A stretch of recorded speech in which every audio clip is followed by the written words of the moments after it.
ಹುಬ್ಬಳ್ಳಿಯಲ್ಲಿ ಮಾಜಿ ಸಂಸದ ರಮೇಶ್ ಕತ್ತಿಯಾ ವಿರುದ್ಧ ವಾಲ್ಮೀಕಿ ಸಮುದಾಯದ ಮುಖಂಡರು ಬೀದಿಗಿಳಿದು ಪ್ರತಿಭಟನೆ ನಡೆಸಿದ್ದಾರೆ. ಪರಿಶಿಷ್ಟ ಜಾತಿ ಪಂಗಡದವರಿಗೆ ನಿಂದನೆ ಮಾಡಿದ್ದಾರೆ ಎಂದು ಆರೋಪಿಸಿ ವಿವಿಧ ದಲಿತ ಸಂಘ ಸಂಸ್ಥೆಗಳ ಮಹಾಮಂಡಳದಿಂದ ಆಕ್ರೋಶ ವ್ಯಕ್ತವಾಗಿದೆ. ನಗರದ ಸಂಗೊಳ್ಳಿ ರಾಯಣ್ಣ ವೃತ್ತದಲ್ಲಿ ಪ್ರತಿಭಟನಾಕಾರರು ಟೈರ್ಗೆ ಬೆಂಕಿ ಹಚ್ಚಿ ತಮ್ಮ ಆಕ್ರೋಶ ವ್ಯಕ್ತಪಡಿಸಿದ್ದಾರೆ.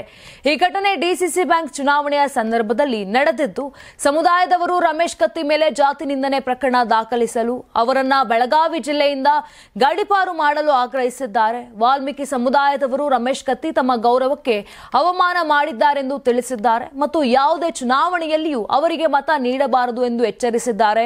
ಕ್ರಮ ಕೈಗೊಳ್ಳದಿದ್ದರೆ ಮುಂದಿನ ದಿನಗಳಲ್ಲಿ ಉಗ್ರ ಹೋರಾಟ ನಡೆಸುವುದಕ್ಕೂ ತಯಾರಾಗಿರುವುದಾಗಿ ಹೇಳಲಾಗಿದೆ.